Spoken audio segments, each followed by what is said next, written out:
Thanks for joining us on ASO TV News at this hour. I am Joy Annie. Let's begin with the headlines. President Tinubu orders probe into Kano market fire as FCT Minister of State seeks swift relief for affected traders. 572 candidates set to contest in 21st February FCT Area Council election. Federal government embarks on transformative road on Mambila Plateau. And Nigeria signs agreement with Angola on visa exemption for holders of diplomatic and official service passport. Now the news in detail. President Bola Tinubu has ordered an investigation into the fire outbreak that destroyed shops and goods at Singa Market in Kano State. He commiserated with traders and people of the state over the devastating fire incident, which he described as tragic. The special advisor to the president on information and strategy, Bayo Nanuga, in a statement on Sunday said the president had earlier reached out to Kano State Governor Abba Yusuf to obtain a situation report on the fire. The president was particularly alarmed that the latest incident came less than 2 weeks after another fire destroyed dozens of shops and property at the same market. The statement said President Tinubu directed a comprehensive investigation into the causes of the market fires, which often leave traders in despair. The blaze reportedly started at 4 p.m. on Saturday and continued to burn late into the night. Emergency responders from the Kano State Fire Service, supported by the Federal Fire Service and some private organizations, battled the inferno for several hours as traders attempted to salvage their goods. The fire affected parts of the market, including the Gidan Gilas section, where shops and property were damaged. Meanwhile, the Minister of State, Federal Capital Territory, FCT, Dr. Maria Mahmood, has expressed deep sorrow over the tragic market inferno that recently occurred in Kano State, resulting in the loss of lives and destruction of goods worth over 5 billion naira and means of livelihood. In a statement by the minister's media aide, Austin Ilume, the minister described the incident as heartbreaking and a painful setback to hard-working traders who daily effort sustain families and contribute significantly to the local economy. She noted that the loss suffered by the victims goes beyond material possessions, touching the very foundation of their hopes and aspirations. Dr. Maria Mahmood extended her heartfelt condolences to families of those who lost their lives, as well as to traders and business owners whose shops and goods were destroyed in the unfortunate incident. She prayed for the peaceful repose of the souls of the departed and for strength, comfort and resilience for all those affected. The minister called on relevant authorities and emergency management agencies to intensify effort aimed at preventing future occurrences through improved safety standards, fire prevention measures and public awareness. She also urged timely support and relief for victims to help them recover and rebuild their lives. Now on to the National Assembly. The House of Representatives has announced readiness to commence an investigation into the alleged non-release of 174.26 billion naira in agricultural intervention funds, as the Committee on Agricultural Production and Services urged ministries, departments and agencies, the MDAs, as well as development partners to fully cooperate with the probe. Chairman of the committee, Mr. Bello Ka-Ojire, made this known in a statement on Sunday, calling on all relevant government agencies and stakeholders to provide necessary documents and support to ensure a thorough and transparent investigation. He said the committee was specifically mandated to investigate the circumstances surrounding the non-release of the intervention funds, as well as examine the persistent high cost of fertilizer, which continues to negatively impact farmers and food production nationwide. Mr. Kauje noted that the delay in releasing funds secured from international development partners has heightened concerns over food insecurity, especially following President Bola Ahmed Tinubu's declaration of a state of emergency on food security in July 2023, a move that triggered several donor-backed agricultural interventions. The lawmaker further expressed concern that the funds are time-bound and the delayed release already caused farmers to miss planting seasons, leading to reduced output in the 2025 harvest and posing significant risk to the 2026 farming season.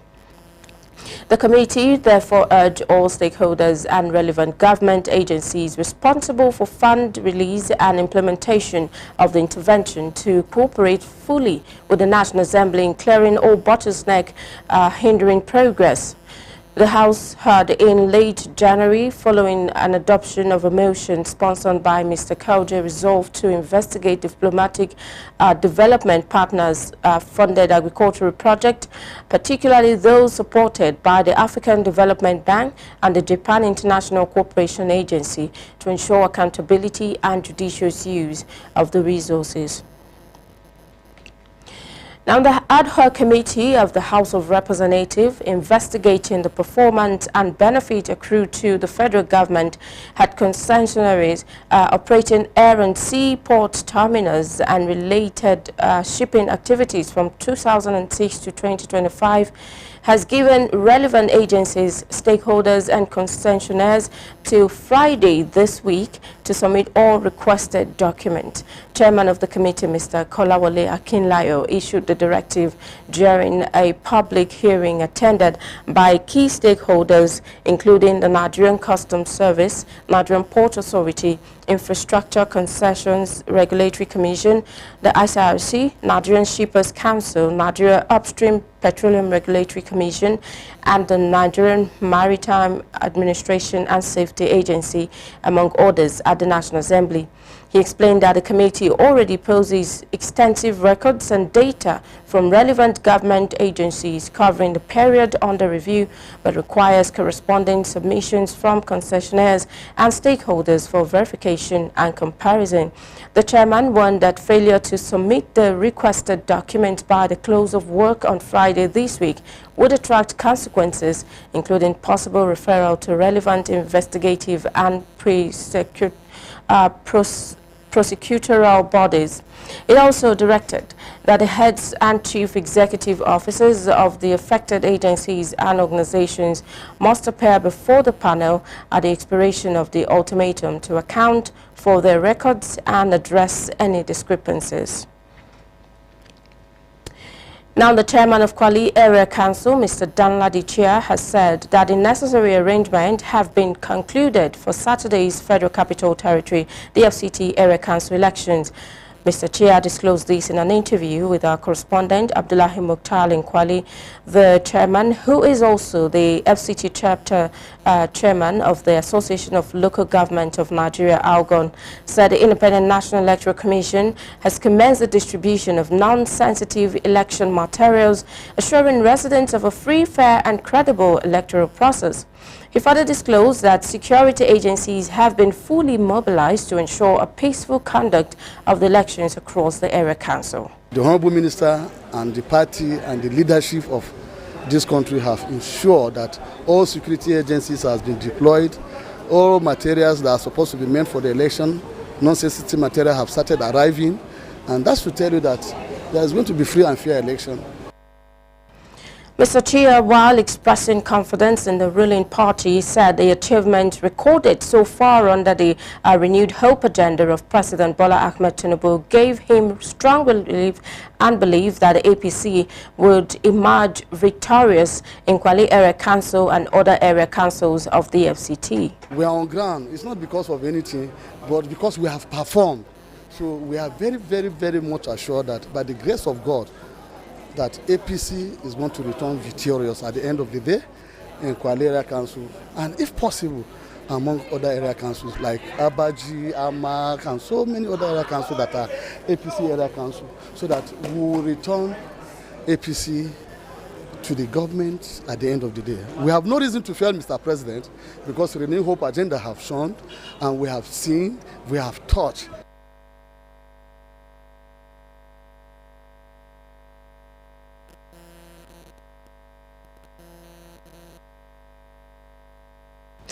The FCT Algon chairman therefore called on FCT residents to come out en masse to perform their civic responsibility by voting for candidates of their choice while advising them to remain peaceful before, during and after the elections. Now, a total of 572 candidates will contest the February 21st Federal Capital Territory Area Council election, battling for 68 chairmanship, vice chairmanship and councillorship positions across the 6 area councils.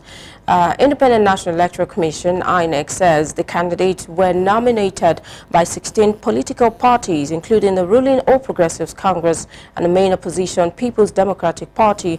Of the total 65 candidates are vying for chairmanship and vice chairmanship seats, while 507 are contesting 62 councillorship positions. INEC data also shows low inclusion, with all chairmanship candidates being men and no representation for persons living with disabilities. Only Abuja Municipal Area Council recorded limited female participation across chairmanship, vice chairmanship and councillorship contestants. Meanwhile, earlier in a statement, the FCT Minister, Barrister Nyesom Wike, says he will support only candidates backing President Bola Ahmed Tinubu's re-election, regardless of party, insisting he owes no apology for his stance. You're watching ASO Television News. You can watch us live on DSTV channel 392, also on StarTimes TV channel 127 and Free TV channel 507. We're also on the UHF band on channel 38. Now still to come on the news. Federal government embarks on transformative roads on the Mambila Plateau. Do stay with us for this and more after this time out.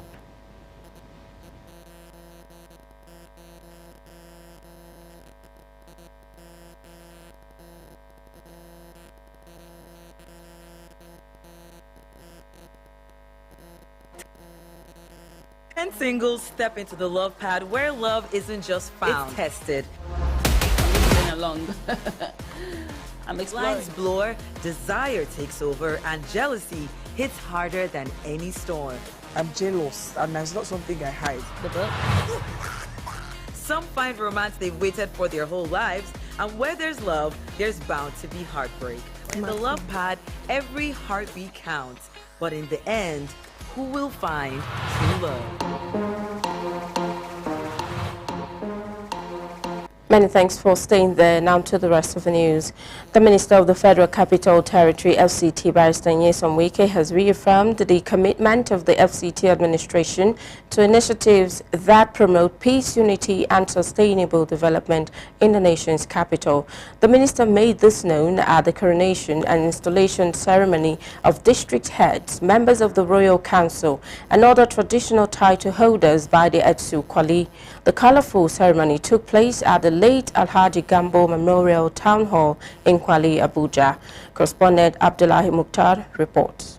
The event was marked by a rich display of culture and tradition with dances and music from various ethnic groups within and outside Kwali Area Council, adding color and excitement to the occasion. Represented at the event by the Mandate Secretary, Area Council's Services Secretariat, Honorable Bitrus Lawrence Gariki, who was also among the recipients, the Minister, Barrister Nyesom Wike, described traditional institutions as a vital bridge between the people and government, noting their role in grassroots governance and conflict resolution. As a government, we recognize that traditional institutions plays a vital role in extending the dividends of democracy to the people.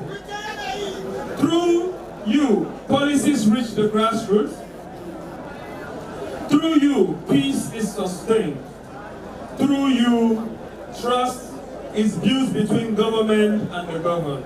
In her remarks, the FCT Acting Head of Service, Mrs. Nancy Sabantinatan, described governance as an all-inclusive process that brings order and stability to an organized society. You can see there are women, there are men, and everybody is there. So the community is fully represented, and we pray that they will take their lessons seriously and also serve their people with all the dedication that is needed. The chairman of the occasion and Niger State chairman of the Council of Traditional Rulers, Esunupe Alhaji Yahya Abubakar, congratulated the newly installed title holders and prayed for sustained peace and harmony in the land. Earlier, the Esu Kwali Luka Ayedo Nizasan III said the selection of the new council members and title holders was aimed at strengthening the traditional institutions and supporting efforts to move the chiefdom forward. Welcoming guests, the chairman of Kwali Area Council, Mr. Dalladi Chia, described the event as a clear demonstration of the unity and collective spirit of the people. I want to sincerely congratulate all the chieftains that will hold us here, the district heads, the village heads, the tribal heads, and all the heads that are traditionally being ordained today by His Royal Highness the Esu Kwali. Your loyalty is to this particular chiefdom, and we expect you to give your best to all responsibilities that will be given to you.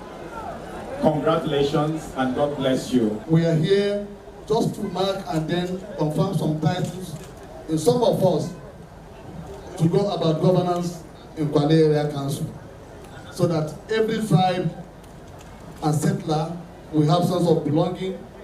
One of the major highlights that drew admiration from guests was the Kwali Area Council chairman, also among the newly installed title holders as Makaman Kwali, who personally joined the All Ladi Kwali cultural troupe where he once belonged to entertain audience. The ceremony climaxed with the oaths taken by the newly installed and coronated traditional title holders, followed by the paying of homage to the Esu of Kwali. Abdullahi Mukhtar, ASO Television News. Yeah, the Federal Ministry of Works has concluded its national media tour of the Northeast, visiting ongoing project on the Mambila Plateau in Sadwana local government area of Taraba State. Let's join Helena Dojo for that report. During the tour, the project visited include the reconstruction and rehabilitation of Gashaka Gembu and the construction of Gembu Umbanga Yeng Lip Road. The Gembu Umbanga Yeng Lip Road, which links to the Cameroon border, highlights a renewed hope under the President Bola Ahmed Tinubu's administration. It will be recalled that during the 1961 UN plebiscites on the former northern Cameroon, it voted to join Nigeria, thereby creating the Sardauna province on June 1, 1961. And most importantly, the construction of the road was one of the conditions given then by the communities for being part of the Federal Republic of Nigeria, which was accepted, promised, but remained unfulfilled for a long time. The Mbadwa of Umbanga Chiefdom, His Royal Highness Alhaji Saleh Mbondu, expressed profound appreciation to President Bola Ahmed Tinubu and the Minister of Works, Engineer David Umahi, for bringing a remarkable federal presence to his domain. He noted significant improvements including trade, tourism, investment and commerce, travel time, movement connectivity, as well as access to health care. The Federal Controller of Works in Taraba State, Engineer Ibrahim Usman, had earlier explained that the project, which is located on the Mambila Plateau, commenced on January 13, 2025 and is scheduled for completion by July 12, 2027. Another project inspected by the team was the reconstruction and rehabilitation of Bali Sarti Gashaka Gembu Road, approximately 235 km long, which is being funded under the NNPC tax credit scheme.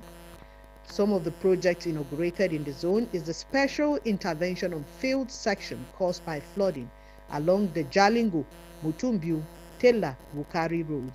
This vital artillery, according to the Federal Controller of Works, links the northeastern states of Nigeria with the north central and southern states, including the FCT, through Makurdi, stressing that its socio-economic status cannot be denied. Inaugurating the project on behalf of the Minister of Works, Senator David Umahi, the chairman of the Nigerian Union of Journalists, Taraba State Branch, Comrade Matthew Jeng, applauded the president and minister for the various road projects in the state. Olina Adojo, ASO Radio News. Olina Adojo, ASO Television News. Now, over 10,000 youths from across the 36 states and the FCT gathered at the weekend in Abuja in search of their political future. The National President, Youth Progressives and Empowerment Initiative, Comrade Prince Barnabas Ishaya, led the movement. Topsy Gimba has the details. The National President Youth Progressive Empowerment Initiative, YPEI, Comrade Prince Barnabas Ishaya said the youth of the country has been abandoned for too long and said to organize a conference to build unity among them was necessary. Comrade Ishaya tasked them to participate in all the electoral processes and to ensure they have their permanent voters' cards as a tool to decide for their political future. Those that are here to join this movement is a movement that is for all Nigerians, and is a movement that trying to bring a good leadership in Nigeria, and also making sure that every youth vote counted. And I'm trying to encourage each and every Nigerian youth to make sure you obtain your voters card, because your voters card is your right.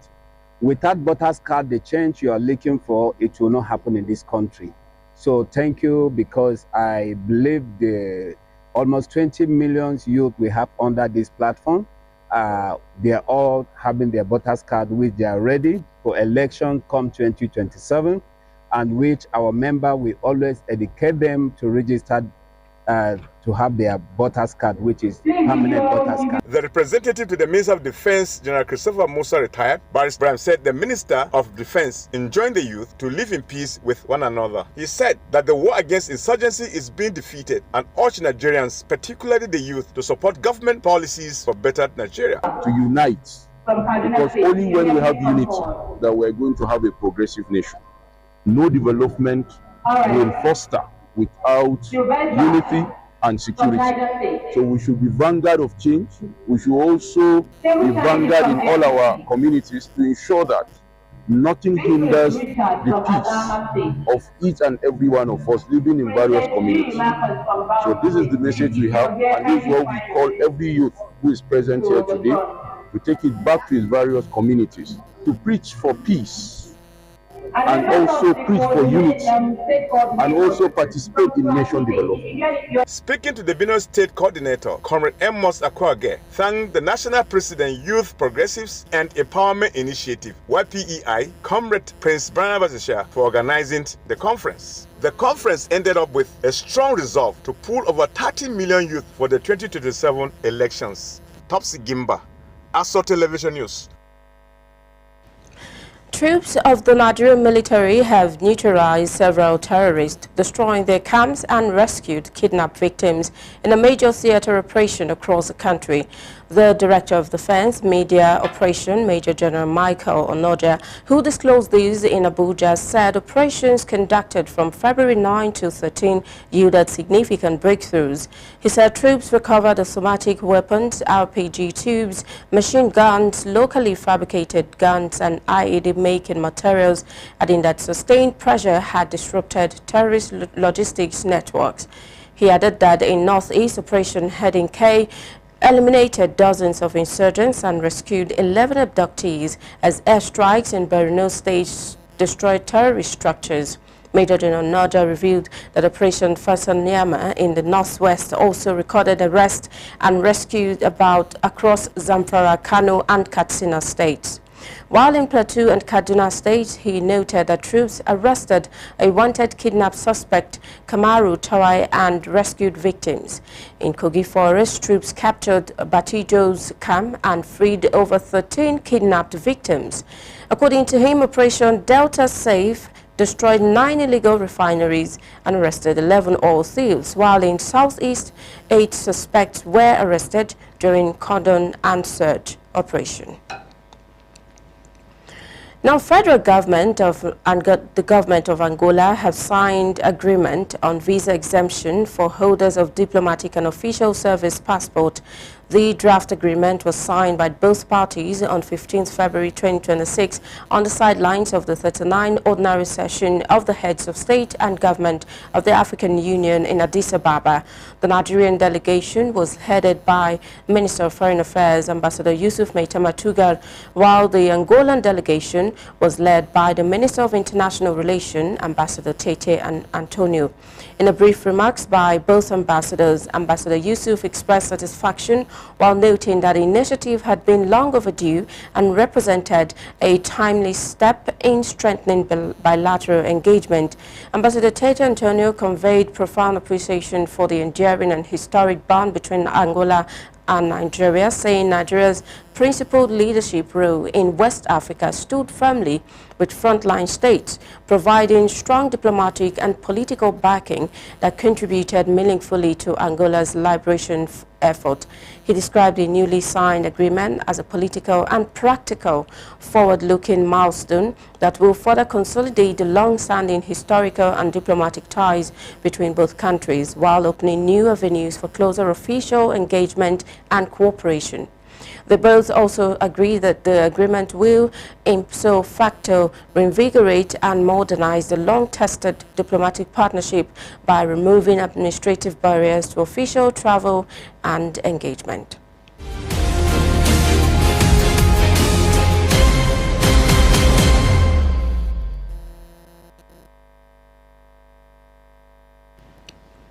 As part of effort to strengthening infrastructure, the nation's development has a vital role in driving economic growth as well as enhancing the country's infrastructure deficit. The federal government has disclosed more commitment to closing the infrastructure deficit in order to boost economic progress. A statement by the Director of Information and Public Relations to the Federal Ministry of Finance, Mr. Muhammad Manga, highlights that the eliminated $100 billion infrastructure deficit in Nigeria underscores the need for urgent action to addressing this challenge, while acknowledging that the federal government has shown commitment to addressing these deficits. The statement indicates that the 2025 federal budget allocated 4.06 trillion naira, $2.7 billion for infrastructure, representing 7.4% of total spending, noting that the government has initiated key projects including the Lagos-Calabar Coastal Highway and the Sokoto-Badagry Superhighway. Speaking at the recent World Economic Forum, former Finance and Coordinating Minister of the Economy, Dr. Ngozi Okonjo-Iweala, stressed that Nigeria's vast natural resources, cultural diversity and teeming population are assets that can drive economic growth, while highlighting effective collaboration, saying it is the bedrock upon which the country's economic growth and development are built. Also speaking, a renewed economist, Justin Yifulin, assured that infrastructure development is a key driver of economy growth and development, and it requires a coordinated effort from government, private sector and civil society to achieve sustainable development. The statement stated further explained that infrastructure development encompasses the construction and maintenance of physical structures such as roads, bridges, power supply and transportation systems that facilitates economic activities and improve the quality of life for citizens. But as a bulletin, but before we go a look at one of our major stories again, we told you that President Tinubu has ordered an investigation into the Kano market inferno as FCT Minister of State Dr. Maria Mahmood sympathizes with victims. But that's the news. Thanks for watching. I am Joy Annie. Good afternoon.